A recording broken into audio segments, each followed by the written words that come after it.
Voltamos com o segundo bloco do Sindicato na TV. Nosso assunto são os direitos e deveres de empregadores e trabalhadores, com a aprovação da reforma trabalhista. E para conferir as principais mudanças, eu recebo o assessor jurídico da CNA, Rodrigo Valente, que vai explicar tudo para você. Bom dia, Rodrigo, seja bem-vindo. Bom dia, Marcelo, muito obrigado. Então, hoje vamos falar um pouquinho assim, a jornada parcial será alterada pela reforma trabalhista? Sim, Marcelo. Bom ressaltar que a reforma trabalhista ela foi publicada no dia 14 e ela entra em vigor após 120 dias da sua publicação. Então, nesse período, ainda haverá esse período de transição de 120 dias. Mas teve mudança sim. A jornada parcial, atualmente, ela permite um máximo de 25 horas semanais, sem a possibilidade de horas suplementares, horas extras. Após a reforma, esse lapso de 25 horas ele foi ampliado para 30 horas, sem direito a horas extras, ou até 26 horas semanais, com direito a 6 horas suplementares, 6 horas extras. Agora, explica pra gente, então, o que é a hora in itinere, né? Que se essa nova lei alterou esse ponto também? Alterou, esse é um ponto até muito conturbado para o setor rural. A hora in itinere, ela é o intervalo de deslocamento, vamos dizer assim, que é o período que o empregado sai da sua residência e vai para o trabalho e depois o que ele retorna do trabalho até a sua residência.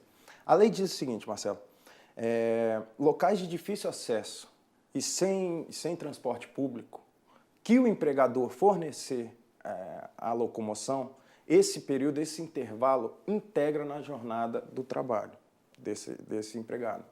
Então, ou seja, vamos imaginar assim, no setor urbano, é difícil você encontrar uma cidade que não seja servida por transporte público, que não tenha o transporte público. Então, no setor urbano, essa jornada, por ter o transporte público, ela não integra ao trabalho, ou seja, a jornada do empregado só começa a partir do que ele pisa na empresa. Esse deslocamento, independente se ele morar longe ou for distante, ele não integra na jornada. No setor rural, por ter essa questão de não ser servido por transporte público, na maioria, e também ser de difícil acesso, o empregador que buscava o empregado. E nessa busca que ele ia para fazer o empregado, a partir do empregado sair da residência dele até a fazenda ou algo do gênero, esse período contabilizava na jornada. Agora, foi aprovado na reforma trabalhista um dispositivo que ele assevera que não integra. Vou até ler aqui para vocês. O tempo dispendido pelo empregado desde a sua residência até a efetiva ocupação do posto de trabalho e para o seu retorno, caminhando ou por qualquer meio de transporte, inclusive fornecido por empregador, não será computado na jornada de trabalho, por não ser tempo à disposição do empregador. Então, essa era uma questão que havia muito dilemas envolvidos nesse sentido, para o empregador rural já disponibilizar o transporte e ainda ser prejudicado com essa integração de jornada. E o mais, vamos dizer assim, o mais perigoso que ficava nisso é que, por exemplo, vamos dizer que da casa do empregado até a fazenda seja um período de 45 minutos. Ele vai 45 minutos, na hora dele retornar também vão ter 45 minutos, certo? Então esse período somado vai ter 1h30. 1h30 só de deslocamento quer dizer que o empregado só vai poder trabalhar 6h30 em vez de 8, entende? Porque essa jornada já está contabilizada integrada na jornada do trabalhador. E em se tratando ainda da matéria rural, que a gente trabalha com matéria viva, muitas vezes o tempo a gente não consegue, vamos dizer assim, que nem muitas vezes acontece no urbano, de você conseguir desligar a empresa sexta-feira e começar segunda de manhã. No rural não tem isso. Vamos dizer assim, uma vaca não vai deixar de parir por causa que está no final de semana.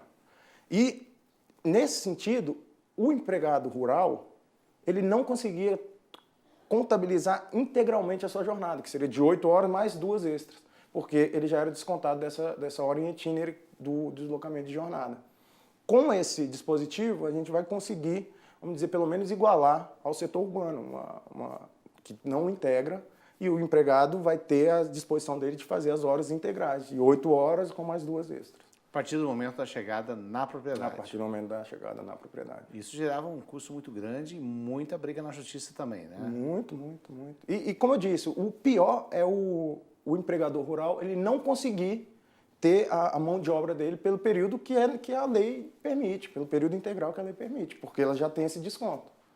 Essa diferença de não entender, né, o setor, né, como ele funciona, principalmente na safra, por exemplo, você ter esse deslocamento, essa questão de você buscar longe até da fazenda, né? Então isso tudo agora começa a ficar mais claro, dá mais segurança.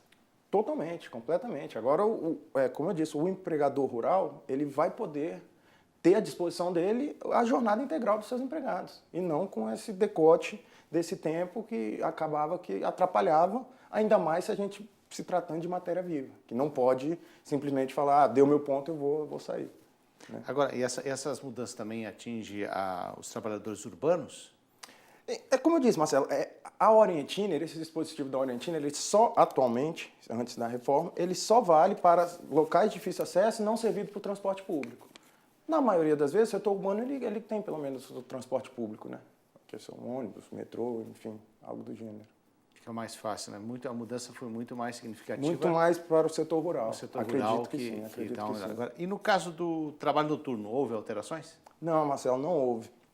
Mas o trabalho noturno ele também tem as suas peculiaridades.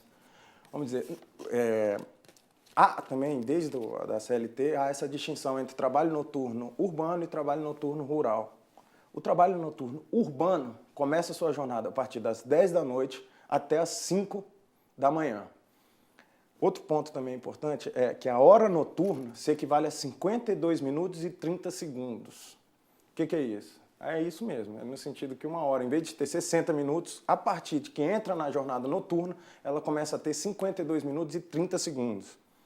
Essa regra é como se fosse um bônus para o trabalho noturno, e se você contabilizar de 60 minutos, resta 7 minutos e meio. Se você multiplicar esses 7 minutos e meio pelas 7 horas da jornada noturna, você vai ter mais uma hora.